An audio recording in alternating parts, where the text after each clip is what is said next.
जोहार दोस्तों, हमारे YouTube चैनल एट शाइन में आप सबों का फिर से एक बार स्वागत है। और पिछले क्लास में आदिवासी विद्रोह के कुछ विद्रोह छूट गए थे कुछ टेक्निकल कारण से, तो फिर हम लेके आए हैं आदिवासी विद्रोह, जिसमें आपका छूटा हुआ था संथाल विद्रोह हो गया था। आपका सरदारी आंदोलन 1858 से 1895 तक हो गया था। और उसके बाद आपका मुझे लगता है छूटा हुआ था आपका सरदारी आंदोलन हो गया था, संथाल आंदोलन हो गया था, संथाल हूल हो गया था, सफा होड़ आंदोलन हो गया था लाल हिमरम लाल बाबा का। आपका छूटा हुआ था बिरसा आंदोलन, जिसको कि उलगुलान भी कहा जाता है और जिसको कि मुंडा विद्रोह भी कहा जाता है। और झारखंड की बात करें तो झारखंड का सबसे ज्यादा मतलब जो लोकप्रिय विद्रोह था वो बिरसा मुंडा का बिरसा उलगुलान ही बोला जाता है। इन्हें बिरसा मुंडा जो है उन्हें धरती आबा या भगवान के नाम से पुकारा जाता है। बिरसा मुंडा का विद्रोह एक छूटा हुआ था और एक हमारा खरवार आंदोलन छूटा हुआ था। ठीक है, हमने सफा होड़ आंदोलन देख चुका था, सरदारी आंदोलन देख चुका था। सफा होड़ आंदोलन 1870 में होता है और उसके बाद होता है खरवार आंदोलन 1874 ईस्वी में। 1895 से 99 ईस्वी में होता है हमारा बिरसा आंदोलन। और बिरसा आंदोलन के बाद दो विद्रोह और देखेंगे हम। 1914 में ताना भगत आंदोलन, जो कि ऐसा पहला आंदोलन था जिसका स्वरूप क्षेत्रीय न होकर राष्ट्रीय था, क्योंकि गांधी जी के असहयोग आंदोलन, सविनय अवज्ञा आंदोलन और भारत छोड़ो आंदोलन, तीनों आंदोलन में ताना भक्तों ने अपनी महत्वपूर्ण भूमिका निभाई थी। और स्वतंत्रता के बाद तुलसी चौरा नामक स्वतंत्रता के बाद तुलसी चौरा नामक स्थान पर जो है उन्होंने तिरंगा झंडा फहराया और आपस में मिठाइयां बांटकर खुशी जाहिर की थी। उस ताना भगत आंदोलन को हम राष्ट्रीय स्तर पर देखते हैं। 1914 में ताना भगत आंदोलन के बाद हम लोग फिर हरि बाबा का आंदोलन देखेंगे 1931 ईस्वी। और इस प्रकार हमारा आंदोलन का जो आदिवासी विद्रोह का जो चैप्टर है वो समाप्त हो जाएगा। चलिए हम स्टार्ट करते हैं खरवार आंदोलन से। खरवार आंदोलन 1874 ईस्वी में होता है। ठीक है, क्योंकि हम लोग देख रहे हैं कि संथाल विद्रोह हुआ संथाल परगना क्षेत्र में। ठीक, उसके बाद सरदारी आंदोलन चलता है पूरा छोटा नागपुर क्षेत्र में। ठीक है, सिंहभूम क्षेत्र में वो 1858 से। सफा होड़ आंदोलन हमने संथाल आदिवासियों के चारित्रिक उत्थान पर देखा। खरवार आंदोलन भी जो है वो संथाल परगना क्षेत्र में गोड्डा जिले में प्रारंभ होता है। गोड्डा जिले में जन्मे भागीरथ मांझी, जिन्हें भागीरथ बाबा भी कहा जाता था। ठीक है, तो खरवार आंदोलन 1874 में भागीरथ मांझी द्वारा प्रारंभ किया गया। ठीक है, यह आंदोलन जो है एक अंग्रेजों के साथ अहिंसात्मक आंदोलन था, असहयोगात्मक आंदोलन था। यह अंग्रेजों के साथ अहिंसात्मक और असहयोगात्मक आंदोलन था। भागीरथ मांझी जो थे वो भी जो है वो आदिवासियों में सामाजिक और धार्मिक उत्थान चाहते थे, इसलिए जनजातीय देवता में केवल सूर्य की और गैर जनजातीय देवताओं में केवल मां दुर्गा की उपासना पर बल दिया। ठीक है, सूर्य देवता और देवी में मां दुर्गा देवी जो है उनकी उपासना पर बल दिया भागीरथ मांझी उर्फ भागीरथ बाबा। खरवार आंदोलन 1874। ठीक है, ये एक अहिंसात्मक आंदोलन था, असहयोगात्मक आंदोलन था। इसमें सबसे महत्वपूर्ण क्वेश्चन बनता है कि ये खरवार आंदोलन कब हुआ? 1874 में हुआ। ठीक है, किसने किया? भागीरथ मांझी इसके मुख्य नायक थे। ठीक है, जो ये नहीं पूछा जाएगा फिर भी आप जान लीजिए, भागीरथ मांझी जो है बौसी गांव का अपने आप को राजा घोषित कर लिए और स्वयं लगान लेने की व्यवस्था की। भागीरथ मांझी उर्फ भागीरथ बाबा ने खरवार आंदोलन का नेतृत्व किया 1874 में, बहुत महत्वपूर्ण है। ठीक है, उन्होंने स्वयं को बौसी गांव का राजा घोषित कर लिया और वहां से लगान लेने की व्यवस्था की। यह एक अहिंसात्मक असहयोगात्मक आंदोलन था। ठीक, 1874 के बाद जैसा कि आपको मालूम है कि 1881 ईस्वी में लॉर्ड मेयो जब गवर्नर जनरल थे तो लॉर्ड मेयो के कार्यकाल में पहली बार जो है भारत में जनगणना कराई गई। और इसी घर घर जो जनगणना करके जा रहे थे तो इसी में आदिवासियों के द्वारा 1881 ईस्वी में दुविधा गोसाई के नेतृत्व में विद्रोह होता है, वो भी खरवार आंदोलन के दूसरे चरण के रूप में हम देखते हैं। तो खरवार आंदोलन जिसका नेता 1874 में भागीरथ मांझी थे, 1881 में दुविधा गोसाई के नेतृत्व में जनगणना जब हो रही थी उसके विरोध में जो है विद्रोह हुआ। तो खरवार आंदोलन 1874, 1881, भागीरथ मांझी, दुविधा गोसाई, खत्म हो गया। बिरसा आंदोलन को कभी कभी मुंडा विद्रोह के नाम से भी जाना जाता है। क्वेश्चन पूछा जाएगा मुंडा विद्रोह कब हुआ, तो यही 1895 से 1900 ईस्वी के बीच में। निम्नलिखित में से कौन मुंडा विद्रोह है, तो बिरसा मुंडा का विद्रोह। ठीक है, बिरसा मुंडा को और किस नाम से जाना जाता है, उलगुलान के नाम से जाना जाता है। उलगुलान मींस क्या होता है, महान हलचल होता है, महान विद्रोह होता है। तो बिरसा मुंडा का विद्रोह जिसे मुंडा विद्रोह या उलगुलान के नाम से जाना जाता है, 1895 से लेकर 1900 ईस्वी के बीच। बहुत महत्वपूर्ण डेट है, जरूर याद रखिएगा। ठीक है, उलगुलान को। ठीक है, कारण आप जान ही रहे हैं कि जमीन की लूट, मुंडा में खुटकट्टी व्यवस्था प्रचलित होती है। खुटकट्टी व्यवस्था क्या है, तो खुटकट्टी व्यवस्था का अर्थ होता है, खुटकट्टी व्यवस्था का अर्थ होता है भूमि के एक बड़े टुकड़े पर किसी का व्यक्तिगत अधिकार नहीं होगा, किसी का निजी मालिकाना अधिकार नहीं होगा, बल्कि भूमि के टुकड़े पर भूमि के टुकड़े पर सामुदायिक स्वामित्व होगा। मतलब एक गांव के लोग, कुछ जो लोग हैं, गांव के सभी लोगों का जो है भूमि पर सामूहिक स्वामित्व होगा। सभी समूह में, ग्रुप में जो है वो भूमि के मालिक होंगे और सभी मिलजुल कर खेती बाड़ी करेंगे और उससे जो उपज होगी उसको सभी बराबर बराबर भाग में बांट दिया जाएगा। यही खुटकट्टी व्यवस्था थी, यानी जमीन जो है उसका कोई भी निजी मालिक नहीं होगा, जमीन जो होगा उसका स्वामित्व जो होगा वो सामूहिक होगा। इसी खुटकट्टी व्यवस्था का प्रहार अंग्रेजों के द्वारा किया गया और उन्होंने इस खुटकट्टी व्यवस्था को समाप्त कर जमींदारी प्रथा को जन्म दिया, जिसके कारण बिरसा मुंडा के द्वारा विद्रोह किया गया, मुंडा जनजाति के द्वारा विद्रोह किया गया। साथ ही साथ खुटकट्टी व्यवस्था को समाप्त करने के अलावा उन्होंने बंधुआ मजदूरी, बैठ बेगारी को प्रोत्साहन दिया। ठीक है, और जिस प्रकार संथाल विद्रोह में हम लोग पढ़े थे कि तात्कालिक कारण जो था वो भागलपुर से लेकर वर्धमान तक जो रेल की पटरी बिछाई जा रही थी, उसमें संथाली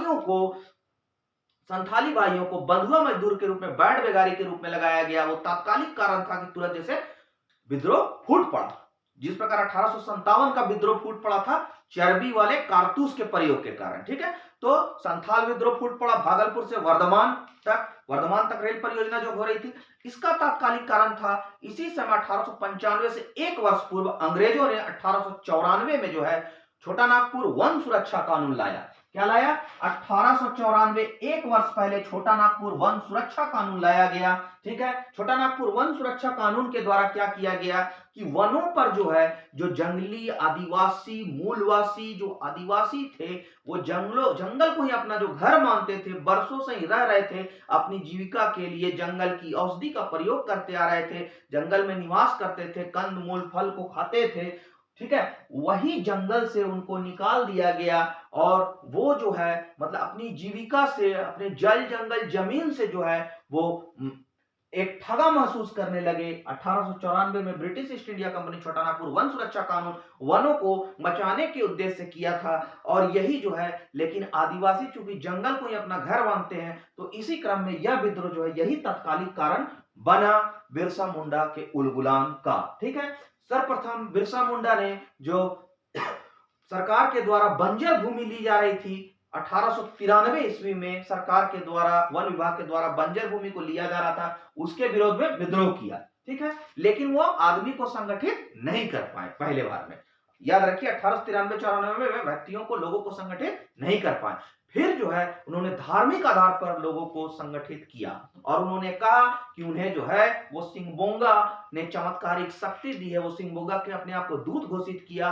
उन्होंने बोला कि उन्हें चमत्कारिक शक्ति प्राप्त हुई है और वो जो है किसी के भी दुख दरिद्र या किसी के भी कोई भी बीमारी को जो है वो मिटा सकते हैं। उन्होंने अपना धीरे धीरे करके अपना प्रचार करके करीब 6000 जो है अपने अनुयायी तैयार कर लिए बिरसा मुंडा ने। और कईयों को ऐसे इतिहास में उल्लेख मिलता है कि बिरसा मुंडा के द्वारा कईयों की चमत्कारिक रूप से जो है वो रोगग्रस्त थे, वो रोगों को ठीक भी किया गया। ठीक है, तो इस प्रकार सिंहबोंगा धर्म, बिरसाइत धर्म जो है बिरसा मुंडा के द्वारा एक नया धर्म चलाया गया। ठीक है, और उन्होंने स्वयं भी यज्ञोपवीत धारण किया, जनेऊ धारण किया, आदिवासियों को भी जनेऊ धारण करने का सलाह दिया। उन्होंने तुलसी की पूजा करने का आदिवासियों को सलाह दिया। हड़िया हड़िया जो है या जो तपान है वो चखाने पर निषेध किया। उन्होंने मांस मदिरा का त्याग का संदेश दिया, आदिवासियों को संगठित किया, उनमें सामाजिक सुधार किया। ठीक है, धीरे धीरे क्या हुआ कि जो बिरसा मुंडा का जो धार्मिक सामाजिक सुधार आंदोलन था वो धीरे धीरे राजनीतिक रूप ले लिया और उन्होंने अपनी जमीन, अपनी माटी के लिए जो है वो अंग्रेजों को लगान देना बंद करने का आह्वान किया। ठीक है, अंग्रेजों को ऐसा लगा कि बिरसा मुंडा के द्वारा लोगों को जो है वो भड़काया जा रहा है, ईस्ट इंडिया कंपनी के विरोध में भड़काया जा रहा है, इसीलिए इनको 1895 में जो है वो गिरफ्तार कर लिया जाता है। ठीक है, लेकिन 2 वर्ष के बाद इनको छोड़ दिया जाता है। रानी विक्टोरिया की हीरक जयंती के अवसर पर 30 नवंबर 1897 ईस्वी को छोड़ दिया जाता है। इस प्रकार बिरसा मुंडा जो है वो गिरफ्तार कर लिए जाने के उपरांत और छोड़े जाने के उपरांत अपने समाज में उनको सामाजिक के साथ साथ राजनीतिक स्वीकृति भी प्राप्त हो जाती है और वो 2 साल तक भूमिगत रूप से जो है अपने अनुयायियों को संगठित करते हैं, विद्रोह के लिए, एक सशस्त्र विद्रोह के लिए तैयार करते हैं, गांव-गांव घूम-घूम कर जो है वो अपने विद्रोह का प्रचार प्रसार करते हैं, बैठक करते हैं और फाइनली यह तय होता है कि क्रिसमस के दिन 25 दिसंबर 1899, देखिए 1895 में उनको पकड़ा गया, 1897 में छोड़ दिया गया। ठीक, फिर 2 साल में छोड़ा गया। हीरक जयंती 30 नवंबर 1897 को, फिर 1899 में 2 साल बाद 97, 1899, 25 दिसंबर वो क्या बोलते हैं कि आह्वान करते हैं कि उसी दिन जब अंग्रेज लोग जो है वो अपना बड़ा दिन क्रिसमस का त्योहार मनाते रहेंगे, उसी दिन हम लोग जो है उन पर आक्रमण कर देंगे। ठीक है, और ये निर्णय लिया गया डोम्बारी पहाड़ी पे निर्णय लिया गया। ठीक है, और बिरसा मुंडा ने एक अपना राजनीतिक प्रमुख बनाया था, एक सामाजिक और धार्मिक प्रमुख बनाया था और एक सेनापति बनाया था। सेनापति पूछा जा सकता है आपसे, बिरसा मुंडा के सेनापति कौन थे? तो गया मुंडा। ये महत्वपूर्ण सवाल है, पूछा जाता है कि बिरसा मुंडा के सेनापति कौन थे? तो बिरसा मुंडा के सेनापति गया मुंडा होंगे। इसके अलावा आपको राजनीतिक प्रमुख और सामाजिक धार्मिक प्रमुख का नाम भी याद रखना होगा। राजनीतिक प्रमुख दोनका मुंडा और आपको सामाजिक धार्मिक प्रमुख जो है वह सोमा मुंडा। ठीक है, तो बिरसा मुंडा के सेनापति कौन थे? गया मुंडा। इनके राजनीतिक प्रमुख कौन थे? तो दोनका मुंडा। सामाजिक धार्मिक प्रमुख कौन थे? तो सोमा मुंडा। ठीक है, इनके गुरु थे पांडे, उनका नाम था आनंद पांडे। कौन पांडे? आनंद पांडे। पांडे जी जो है वो बिरसा मुंडा के गुरु थे, जिन्होंने इन्हें वैष्णव धर्म में दीक्षा दी थी। ठीक है, इसलिए ये वैष्णवी हो गए थे बाद में। पहले क्रिश्चियन धर्म को स्वीकार किया, फिर जो है ईसाइयों से सख्त नफरत करने लगे। उनकी जो नीति थी, उनकी जो पॉलिसी थी ईसाई मिशनरियों की, उसके बाद इन्होंने वैष्णव धर्म को अपनाया। गुरु आनंद पांडे थे। चलिए ठीक है, अभी हम वो उनका जीवनी जब हम पढ़ेंगे तब बताएंगे। जतरा भगत का जीवनी हो गया, बिरसा आंदोलन का हो गया, तिलका मांझी का भी विद्रोह में यही क्वेश्चन पूछे जाएंगे। बिरसा और गुलाम 1895 से 1900। ठीक है, क्यों हुआ? खुटकट्टी व्यवस्था समाप्त कर दिया गया, बैठ बेगारी को प्रोत्साहन दिया गया, तात्कालिकरण, छोटा नागपुर वन सुरक्षा कानून 1 वर्ष पहले 1894 में लाया गया। सिंगभूंगा धर्म, बिरसाई धर्म चलाया। पहले धार्मिक सामाजिक था, फिर राजनीतिक हो गया। अबुआ राज की स्थापना की। 2 साल के लिए इनकी सजा हुई। हीरक जयंती के अवसर पर 1897 को छोड़ दिया गया 30 नवंबर। राजनीतिक प्रमुख दोनका मुंडा, सामाजिक धार्मिक प्रमुख सोमा मुंडा। ठीक है, सेनापति गया मुंडा। निर्णय हुआ डोम्बारी गुरु में 25 दिसंबर 1899 में अटैक कर दिया जाएगा। तो खूंटी में, रांची में, चाईबासा में, चक्रधरपुर में, ठीक है, रांची, खूंटी, चाईबासा, चक्रधरपुर, तमाड़, बसिया, सभी जगह आदिवासी विद्रोह हुआ। ये बिरसा मुंडा का विद्रोह हुआ। जगह जगह जो है सरकारी संपत्ति पर हमला हुआ, थाना पर हमला हुआ, रेल की पटरियां उड़ा दी गई, ठीक है, गिरजाघरों में आक्रमण हुआ, सारा जगह आक्रमण हुआ, अंग्रेजों पर, जमींदारों पर, साहूकारों पर, सब पर आक्रमण हुआ। ठीक है, लेकिन जो है पारंपरिक अस्त्र शस्त्र से इन लोग लैस थे, बिरसा मुंडा लोग, और वो लोग तकनीकी हथियारों से लैस होने के कारण जो है फाइनली अंत इन लोग पराजित हो गए। और 3 फरवरी 1900 ईस्वी को, फरवरी के महीना में, याद रखिएगा, फरवरी महीना में बिरसा मुंडा को गिरफ्तार कर लिया गया एक गद्दार वीर सिंह महली के कारण। ठीक है, वीर सिंह महली जो था वो जगमोहन सिंह जो थे उसके शागिर्द थे, या उसका कोई आदमी था, जगमोहन सिंह का शागिर्द बोलिए। ठीक है, वीर सिंह महली, ये नाम याद रखिएगा, इस मीर जाफर का नाम याद रखिएगा। ये है वीर सिंह महली जिसने बिरसा मुंडा को पकड़वा दिया। शायद वीर सिंह महली ने अगर 500 रुपए की लालच में बिरसा मुंडा को नहीं पकड़वाया होता तो इतनी कम उम्र में इस महान आत्मा की मौत नहीं होती। यह बहुत ही विडंबना रही है हमारे भारतवर्ष की कि शुरू से कोई ना कोई मीर जाफर, मीर कासिम जो है वो होता ही रहा है, या जयचंद होता ही रहा है। ठीक है, वीर सिंह महली, ठीक, इसका नाम याद रखिएगा। वीर सिंह महली ने 500 रुपए की लालच में जो है बिरसा मुंडा को 3 फरवरी जो है 1900 ईस्वी को गिरफ्तार कर दिया, और इनकी जून महीने 9 जून 1900 ईस्वी, 9 जून 1900 ईस्वी, फरवरी में गिरफ्तार हुए, मार्च, अप्रैल, मई, जून, ठीक है, 4 महीने में ही इनकी मृत्यु हो गई। जून में 9 जून को मृत्यु हो जाती है। ठीक है, भले ही बिरसा मुंडा का विद्रोह जो है पूरी तरह सफल ना हुआ हो, अंग्रेजों को ना भगा पाया हो, लेकिन इसे कहीं से भी असफल नहीं कहा जा सकता है, क्योंकि 1900 में बिरसा मुंडा के विद्रोह के पश्चात ही खूटकट्टी व्यवस्था जो थी उसको पुनः लागू की गई। समझ रहे हैं, खूटकट्टी व्यवस्था को पुनः लागू की गई, लगान की दर कम की गई, खूटकट्टी व्यवस्था को पुनः लागू की गई, लगान की दर को कम की गई, बैठ बेगारी को समाप्त कर दिया गया। हो गया, काफी सफलता प्राप्त किया विद्रोह ने, खुटकट्टी व्यवस्था समाप्त, बैठ बेगारी समाप्त, ठीक है, लगान की दर कम किया गया, गुमला और खूंटी को 1900 के बाद 1902 और 3 में सब डिवीजन अनुमंडल बनाया गया, गुमला और खूंटी को। और आज जो छोटा नागपुर काश्तकारी अधिनियम CNT एक्ट जो देखा जाता है, जो कि जिसके अंतर्गत आदिवासी की जमीन कोई गैर आदिवासी, गैर जनजातीय नहीं खरीद सकता है, वो CNT एक्ट 1908 में जो आया वो बिरसा मुंडा के विद्रोह का ही परिणाम है। ठीक है, एक महत्वपूर्ण क्वेश्चन कभी पूछा जाता है कि जब बिरसा मुंडा का विद्रोह हो रहा था तो रांची जिले का मजिस्ट्रेट, जिला मजिस्ट्रेट या DC कौन थे? तो वह था स्ट्रेटफील्ड। ठीक है, याद रखिएगा, स्ट्रेटफील्ड थे, स्ट्रेटफील्ड। आप एक स्क्रीनशॉट ले लीजिए।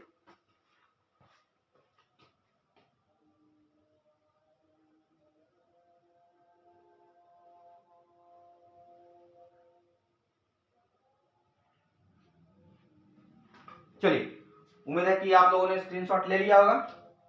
ठीक है, 1908 में CNT एक्ट आया, इसी का परिणाम था, स्ट्रेटफील्ड थे उस समय आपका जाकर, ये रांची का जिला मजिस्ट्रेट था। ठीक है, और गया मुंडा इसके सेनापति थे, दोनका मुंडा, सोमा मुंडा। ठीक है, राजनीतिक प्रमुख, सामाजिक धार्मिक प्रमुख। हो गया, ये बिरसा मुंडा आंदोलन समाप्त हो गया। बिरसा का जन्म कहां हुआ है? भगवान बिरसा का उलीहातू गांव में। कहां हुआ है? उलीहातू गांव में, जो खूंटी में पड़ता है, खूंटी थाना में पड़ता है, प्रखंड में पड़ता है शायद ये, हाँ, उलीहातू। 15 नवंबर 1875 में, 15 नवंबर 1875, जब 15 नवंबर 2000 जब झारखंड हमारा अलग हुआ है। ठीक है, और आज दुर्भाग्य देखिए, 22 वर्ष बीत चुके हैं झारखंड के, लेकिन स्थिति कहां से कहां पहुंच गई है। खैर, वो राजनीतिक मुद्दा है, हम लोग कभी बाद में विचार करेंगे, बात करेंगे। अभी हम लोग चलते हैं, मात्र 2 आंदोलन अभी हमारा बचा हुआ है, ताना भगत आंदोलन, ठीक है, और हरि बाबा का आंदोलन। हरि बाबा का आंदोलन 1931 में हुआ, और ताना भगत आंदोलन 1914 में हुआ। हरि बाबा आंदोलन कुछ नहीं है, इसके नायक थे हरि बाबा, जिसका नाम है, जिनका उर्फ दुक्का हो इसलिए है क्योंकि ये हो जनजाति के थे, और हो जनजातियों में शुद्धि आंदोलन चलाया। क्या चलाया? शुद्धि आंदोलन चलाया 1931 में, जिसके कारण क्या हुआ? परिणामतः सरना धर्म का बहुत व्यापक प्रचार प्रसार हुआ। तो देख लिया हम लोग, हरि बाबा आंदोलन 1931 ईस्वी, हरि बाबा उर्फ दुक्का हो कहां चला? सिंहभूम में, शुद्धि आंदोलन के रूप में। सिम्बुम्बे हो जनजाति को संगठित किया, ठीक है, उनमें सामाजिक धार्मिक सुधार किया गया, उनको अत्याचारों से बचाया गया, उन्हें संगठित किया गया। शुद्धि आंदोलन था, हरिबाबा आंदोलन 1931 में दुक्काहो के द्वारा चला, सिंहभूम क्षेत्र में, ठीक है, सरना धर्म का व्यापक प्रचार प्रसार हुआ। मात्र एक अब हम देखेंगे ताना भगत आंदोलन। जितने भी आदिवासी विद्रोह हुए हैं उनमें ताना भगत आंदोलन एक ऐसा विद्रोह है 1914 ईस्वी का जिसका स्वरूप जो था वो राष्ट्रीय था। तो आपको पूछा जा सकता है कि निम्नलिखित में से कौन सा ऐसा विद्रोह है जिसका स्वरूप जो है वो राष्ट्रीय है। तो चूंकि इसने महात्मा गांधी भारतीय राष्ट्रीय कांग्रेस के द्वारा चलाए गए असहयोग आंदोलन, सविनय अवज्ञा आंदोलन 1942 के भारत छोड़ो आंदोलन में अपनी महती भूमिका निभाई, इसीलिए ताना भगत आंदोलन को आदिवासी विद्रोह में पहला राष्ट्रीय विद्रोह, राष्ट्रीय आंदोलन कहा जाता है। इसका स्वरूप जो था वो राष्ट्रीय था। 1914 में स्टार्ट हुआ ताना भगत आंदोलन। इसके सबसे बड़े महानायक जो थे वो थे जतरा भगत, जो कि उरांव जनजाति के थे। उरांव जनजाति ने इस आंदोलन में बहुत बढ़ चढ़कर हिस्सा लिया, ठीक है। जतरा भगत, जो कि जतरा भगत का जन्म कहां हुआ था? गुमला में। गुमला में चिंगरी नवाटोली ग्राम में इनका जन्म हुआ था, जतरा भगत का, ठीक है। खरवार आंदोलन के नेता भागीरथ मांझी देख चुके हैं, बिरसा आंदोलन के नेता देख लिए बिरसा मुंडा। अभी हम देख रहे हैं क्या? अभी हम देख रहे हैं आपका जाकर हरिबाबा आंदोलन का दुक्काहो देख लिए, अभी हम देख रहे हैं जतरा भगत, ठीक है। तो जतरा भगत ताना भगत आंदोलन 1914 में प्रारंभ हुआ। 1914 में जो ताना भगत आंदोलन प्रारंभ हुआ तो ये जतरा भगत प्रारंभ करते हैं। जतरा भगत ने कहा अपने उरांव भाइयों को कि धर्मेश ने मुझे स्वप्न में दर्शन दिए हैं। धर्मेश यानी उरांव जनजाति के देवता, और उन्होंने कहा है कि हमें सामाजिक और धार्मिक सुधार करने के लिए उरांव जनजाति में, ठीक है। तो इस प्रकार उन्होंने, जो जतरा भगत थे, उन्होंने सामाजिक और धार्मिक सुधार के लिए प्रयास करना प्रारंभ किया और पहले आदिवासियों को जो है आदिवासी नृत्य का परित्याग, मदिरा मांस के सेवन का परित्याग, ठीक है, और झूम खेती की वापसी, तपान के जगह दूध चढ़ाने का आदेश दिया। ध्यान दीजिएगा, तपान के जगह दूध चढ़ाने का आदेश दिया, मांस मदिरा का त्याग का आदेश दिया, ठीक है, और बोला है गाय माता की पूजा करने का आदेश दिया, आदिवासी नृत्य का निषेध बोला, ठीक है।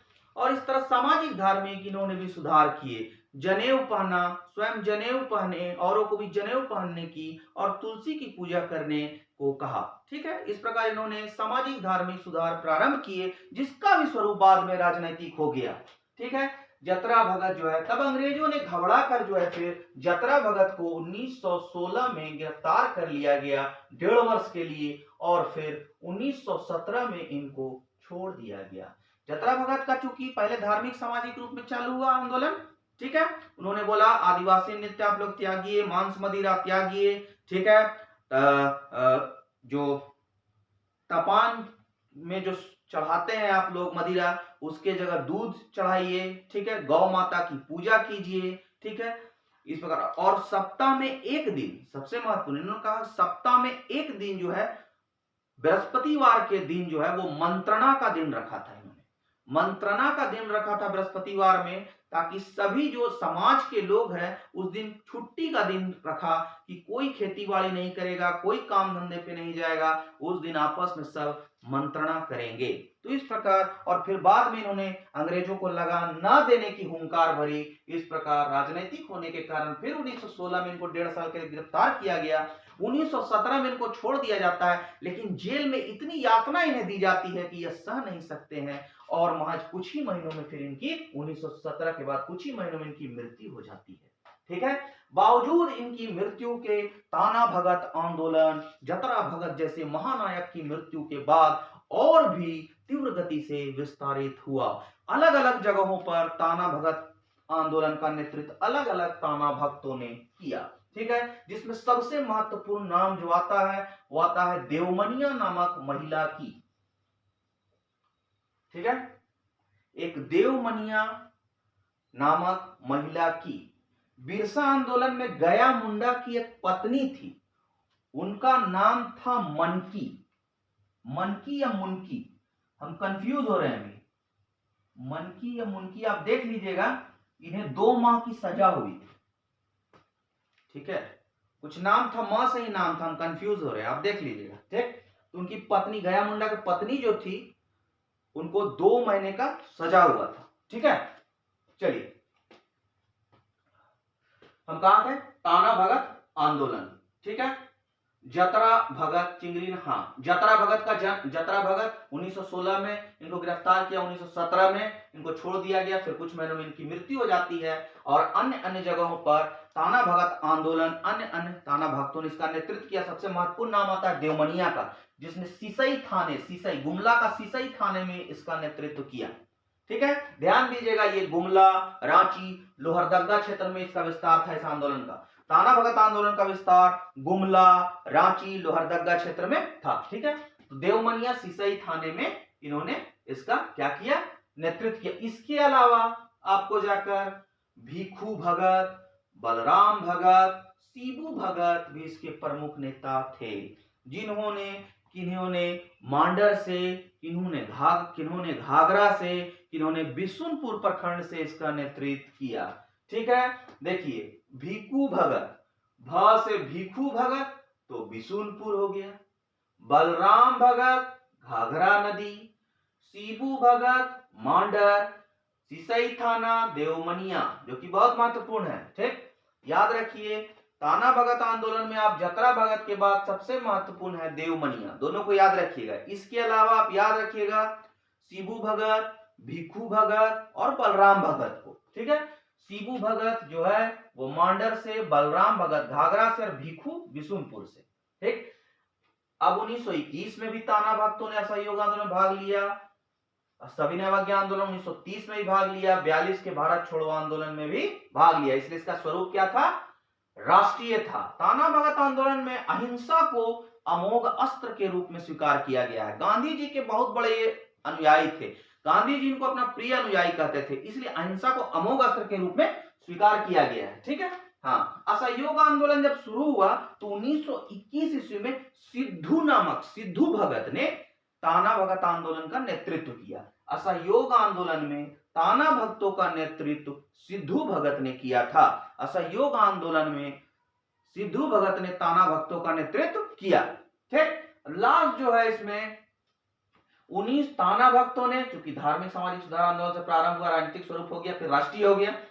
1922 के गया अधिवेशन, कांग्रेस का गया अधिवेशन, 1923 नागपुर अधिवेशन और 1940 के रामगढ़ अधिवेशन, 3 अधिवेशन में ताना भगत जो है, वो तीनों अधिवेशन में ताना भगत जो है उनकी भागीदारी थी। लास्ट जो रामगढ़ जिला में हमारा जो अधिवेशन हुआ था 1940 का रामगढ़ अधिवेशन जो हुआ, उसमें 400 रुपए की थैली गांधी जी को ताना भक्तों ने भेंट की। और जब 1947 में 1947 स्वतंत्रता प्राप्त होती है तो ताना भगत जो है तुलसी चौरा नामक स्थान में जो है वो क्या किए, तिरंगा फहराए, मिठाइयां बांटी, आपस में खुशियां बांटी।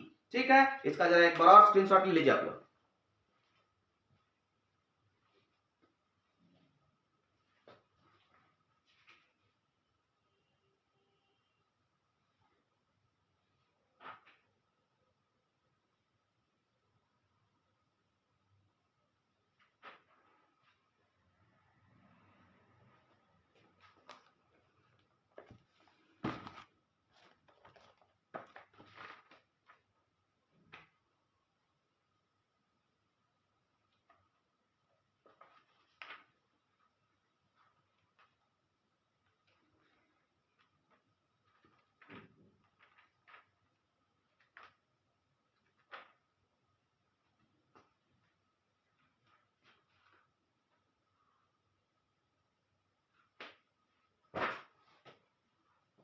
चलिए, उम्मीद है सबों ने स्क्रीनशॉट ले लिया होगा। इस प्रकार आपका आदिवासी विद्रोह का जो चैप्टर होता है वो समाप्त हो जाता है। ठीक है, हमने शुरू से कई विद्रोह देखे हैं, जैसे हमने ढाल विद्रोह देखिए, चुआड़ विद्रोह देखिए, आपने पहाड़िया विद्रोह देखा, तिलका मांझी का आंदोलन देखा, हो विद्रोह देखा। ठीक है, बीच में हमने भोक्ता, घटवाल, ठीक है, चेर विद्रोह, वो सब भी देखा। ठीक है, हमने जो महत्वपूर्ण विद्रोह है भूमिज विद्रोह को देखा, कोल विद्रोह को देखा, भूमिज विद्रोह को देखा, हमने संथाल विद्रोह को देखा, खरवार आंदोलन को देखा, बिरसा आंदोलन को देखा, ताना भगत, हरी बाबा, सफा और सभी आंदोलन को देखा। और इसके बाद का जो हमारा वीडियो रहेगा वो 1857 के विद्रोह पर बनाएंगे, जिससे निश्चित रूप से झारखंड का कोई भी प्रतियोगिता परीक्षा हो उसमें 2 क्वेश्चन उससे पूछा जाता है। एक तो पूछा ही पूछा जाएगा, 2-3 क्वेश्चन ही पूछा जा सकता है। ठीक है, तो जोहार दोस्तों, मिलते हैं फिर हम लोग नेक्स्ट वीडियो में। तब तक के लिए धन्यवाद।